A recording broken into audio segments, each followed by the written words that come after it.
सभी साथियों को जय सर्वश्रेष्ठ। मैं राजेश प्रजापति आज एक पुनः नए विचारों के साथ उपस्थित हुआ हूं। हमारे साथ एक संस्था है, थोड़ा नाम मैं चाहूँगा यही बताएंगे, अनिल रावत जी हैं। तो अनिल रावत जी बताइए कि आप किस संस्था से बिलोंग करते हैं? अखंड भूमि कम्युनिटी कार्यकर्ता समिति जी, हमारे संगठन का नाम है। जी, मैं अनिल रावत अखंड भूमि कार्यकर्ता समिति का सह संस्थापक एवं राष्ट्रीय अध्यक्ष। चलिए बहुत अच्छा, आपसे मिलकर सर मुझे बहुत खुशी हुई।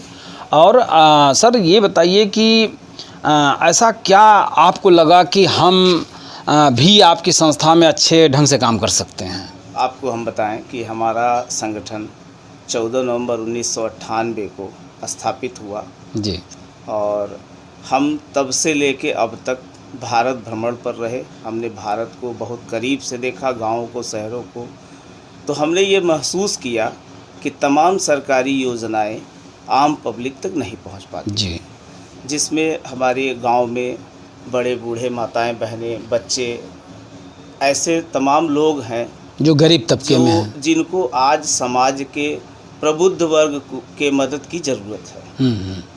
और वह प्रबुद्ध वर्ग स्वयं काम तो करेगा नहीं, हमारे आपके विचारों से अगर वो सहमत होगा तो हमें आपको प्रेरणा देगा। हम इस क्रम में अपने गांव स्तर तक अपने पदाधिकारी नियुक्त किए हैं, कर रहे हैं। और उनके माध्यम से हमें पता चलता है कि जैसे फला गांव में फला लोग गरीब हैं, लोग अति दुखी हैं, बहुत ज़्यादा परेशान हैं, उनको मदद की आवश्यकता है। तो हम उनके माध्यम से उसकी समीक्षा करते हैं। मतलब आपके कहने का मतलब है कि जैसे मैं एक आदमी हूँ तो मैं अगर गरीबों की लिस्ट अगर तैयार भी करूँगा तो 10, 20, 25, 50 तक की मैं तैयार कर सकता हूँ, क्योंकि एक एरिया होता है भाई हर एक आदमी का, तो बाकी एरिया में भी गरीब होंगे, तो वहाँ से मैं किसी और को नियुक्त करूँ ताकि वो भी अपने संपर्की, अपने नेटवर्क में, अपने गुडविल में जितने गरीबों को जानते हैं उन लोगों की लिस्ट तैयार करें। फिर मैं और भी लोगों को तैयार करूँ ताकि इस तरह से जो है हम हर स्तर पे पहुंच करके, प्रदेश स्तर पे, जिला स्तर पे, मंडल स्तर पे, तहसील स्तर पे, बूथ स्तर पे, ब्लॉक स्तर पे, गांव स्तर पे, यानी हर एक व्यक्ति से गरीबों की लिस्ट मंगाई जाए। देखिए, यह तो संभव नहीं है कि हम या आप स्वयं हर जगह पहुंच पाए। वो तो मैंने कहा ना, यही बात मैंने स्पष्ट किया कि भाई हमारी जो गुडविल है, हमारी जानकारी में, जैसे मैं जौनपुर में रहता हूँ तो मैं बहुत करूँगा, 1-2 वार्ड यहाँ जान जाऊँगा कि भाई ये गरीब हैं, ठीक है, क्योंकि मैं घूमूँगा यहाँ पे। अगर मैं और घूमूँगा तो मैं और जानूँगा। भाई घुमक्कड़ों ने बहुत कुछ प्राप्त किया है दुनिया में, बहुत ज्ञान प्राप्त किया है, बहुत लोगों की सभ्यता और संस्कृति सीखी है।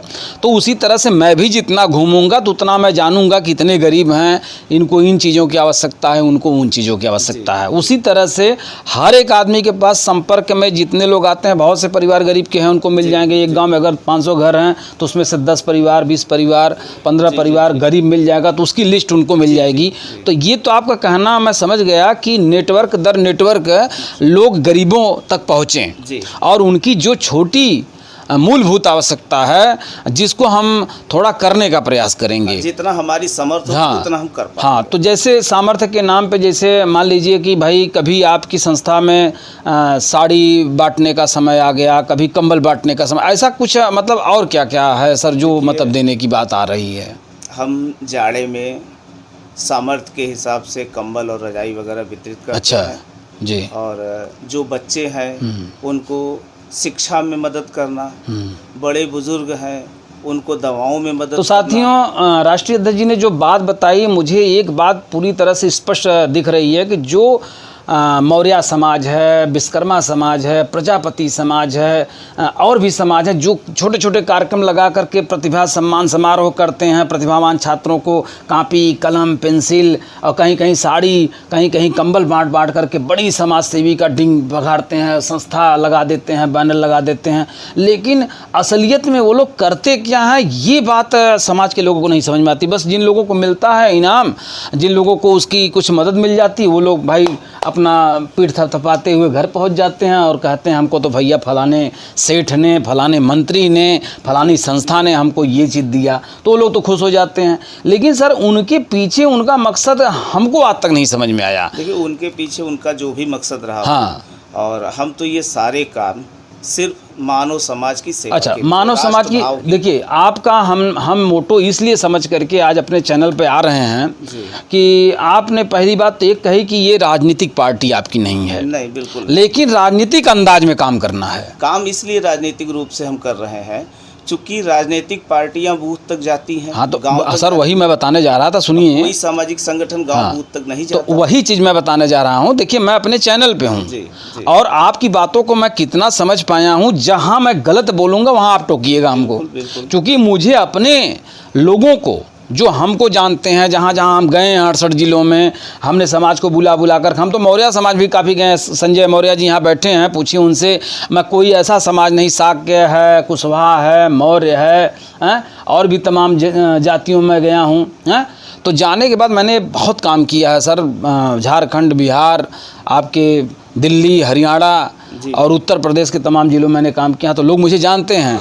तो आज मुझे अपने चैनल पर एक दूसरे संस्था के राष्ट्रीय अध्यक्ष को बैठा करके अपनी बात कहने का जो मैटर आया है, मैं सर किसी से मैं जुड़ना ही नहीं चाहा, क्योंकि उनके मोटो आज तक मुझे नहीं समझ में आया। लेकिन आपका मोटो मुझे ये समझाया कि यार जो अपने गुडविल में आते हैं और हमारे जो साथी जुड़ेंगे हमसे, उनके गुडविल में जो लोग आते हैं, और हमारे साथियों से जो साथी जुड़ेंगे उनकी गुडविल में जो गरीब आते हैं, उन सब के लिए आपकी संस्था से कुछ न कुछ उन्हें मदद करने की पूर्ति होगी। हमारा पूरा प्रयास यही है। तो आपका पूरा प्रयास है।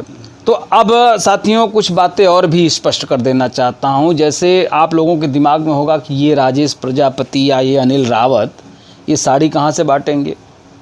लाखों साड़ियों की ज़रूरत पड़ेगी, करोड़ों साड़ियों की ज़रूरत पड़ेगी, और करोड़ों रजाइयों की ज़रूरत भी पड़ेगी। भाई गरीब कुछ संख्या अगर एक एक व्यक्ति के पीछे अगर 5-7 का भी औसत लगा लिया जाए तो 10-20 हज़ार कार्यकर्ता अगर जुड़ गए हैं, तो हर एक के पीछे अगर 7 तो लगा दिया तो 7 दूनी 14, 1-1.5 लाख के आसपास जो है कार्यकर्ता हो जाएं। उनकी गरीबों की जो लिस्ट आ जाएगी वो 2 लाख, 2.5 लाख, 3 लाख की हो जाएगी। 3 लाख रजाई कहाँ से आएगी। तो कुल मिलाकर के साथियों इनकी संस्था जो है एनजीओ है, एनजीओ संबंधित है, और तमाम जानते हैं आजकल के ज़माने में पूंजीपति लोग जो हैं जिनके पास एक्स्ट्रा पैसा हो जाता है तो ना वो बैंक में जमा कर पाते हैं। बैंक में इसलिए नहीं जमा कर पाते क्योंकि वहाँ इनकम टैक्स लगने लगेगा। अब घर में रख नहीं पाते क्योंकि ब्लैक मनी हो जाएगी। तो इसलिए कन्वर्ट करने के लिए वो ऐसी संस्थाओं में अपना पैसा निवेश करते हैं, और यहाँ से जो दान का मैटर आप दिखाते हैं, जैसे हम भी दान देंगे जो, तो हम भी उसकी लिस्ट बाकायदे इनकी संस्था को अर्पित करेंगे, वहाँ भेजेंगे। तो ये जो है सरकार को दिखा करके उनकी संस्था को एक सत्य प्रतिलिपि बना करके देंगे कि भाई हमने इनके पैसे को निवेश किया है, गरीबों में मदद किया है। बस इसके लिए इनकी संस्था काम कर रही है, इसलिए इनकी संस्था का काम मुझे पसंद आया साथियों। तो मैं इनकी संस्था में जुड़ करके मैं अपनी समाज की सेवा करने के लिए यहाँ पे इनकी संस्था से मैं जुड़ा हूँ, ताकि मैं अपने समाज के गरीब के लोगों की सेवा कर सकूँ। हमारे जितने भी साथी जिन जिन जिलों में जुड़े हुए हैं, मैं सबको ला करके मैं उनके माध्यम से गरीबों की मदद करना चाहता हूँ। बस इसके लिए मैं आपकी संस्था में आया हूँ सर। यही ना मोटो है कि दूसरा कुछ है? यही है। और सबसे बड़ी चीज़ कि मैं आपको एक स्पष्ट रूप से बताना चाहता हूँ कि हमारे संगठन में न कोई जाति है, न कोई समाज है, मतलब ओबीसी जनरल। देखिए अनिल रावत सर, देखिए ये आपकी बात टोटल सही है। देखिए जो सिर्फ भारती के पैटर्न पे काम कर, वो बात मैं आपकी समझ गया, तभी नहीं तो आप रावत हैं, मैं प्रजापति हूँ, मैं क्यों जुड़ूँ आपसे, आप क्यों हमसे जुड़ेंगे। ये विचारधारा पे जो है हम लोग चल रहे हैं, बिल्कुल ठीक। और इस विचारधारा से या इस लक्ष्य से जो लोग, चाहे वो ठाकुर हों, कोई भी हो, चाहे वो पंडित हों, चाहे वो चमार हों, चाहे वो मुसहर हों, चाहे वो बनबंसी हों, कोई भी, जो लोग इन लक्ष्य से, इस लक्ष्य से प्रेम करेंगे, इन विचारों को अपनाएंगे, उनके अंदर समाज सेवा की भावना होगी, लोगों गरीबों की मदद करने की मनसा होगी, इच्छा होगी, तो वो इस संस्था से जुड़ें। यह संस्था अनिल रावत सहित मैं राजेश प्रजापति दोनों और भी जिन संस्था के लोग आना चाहते हैं, जो लोग आना चाहते हैं, सबका स्वागत है। आइए मिल करके एक भारत को एक ऐसी तस्वीर दिया जाए, ताकि हमारा भारत भी देखने में लगे कि इसके नागरिक अब सभ्य हो चुके हैं। क्योंकि असभ्यताओं का, नफ़रत का जो घोल सरकारें बारी बारी से आकर के इस समाज में घोल रही हैं, उनको समाप्त करने का केवल एक ही अवसर है कि हर व्यक्ति के दिल में सेवा भाव पैदा हो जाए। बिल्कुल बिल्कुल सेवा भाव और सेवा भाव अगर पैदा हो जाएगा साथियों आपके भी अंदर, तो गरीबों की मदद करेंगे आप, तो आपकी भी आत्मा आपको धन्यवाद करेगी, और जिन गरीब की आप मदद करेंगे वो भी आपको दुआएं देगा। बस इसके लिए इस संस्था में मैं आया। बाकी अनिल रावत जी अपना विचार बताइए कि और क्या क्या आपकी संस्था में है। हम तो समाज के लिए जो भी कर सकेंगे, जी। अब उसकी अगर व्याख्या करने बैठेंगे तो सर बहुत ज़्यादा समय लगेगा, व्याख्या नहीं कर मतलब पाएंगे। कुल मिला लेकिन करके एक संक्षेप शब्दों में हम ये कहेंगे, समाज का हर तबका, यह जरूरी नहीं है कि गरीब सिर्फ शेड्यूल कास्ट में हो, गरीब सिर्फ ओबीसी में हो। वो तो बात आ गई बात। और हम उन सबको एक माले में पिरो करके सबको एक सुनहरा समाज और अच्छे भविष्य के लिए हम कुछ करना चाहते हैं। चलिए, बहुत अच्छी, मिल करके बहुत अच्छा लगा आपसे सर। और इस संदेश को साथियों सुनें और समझें।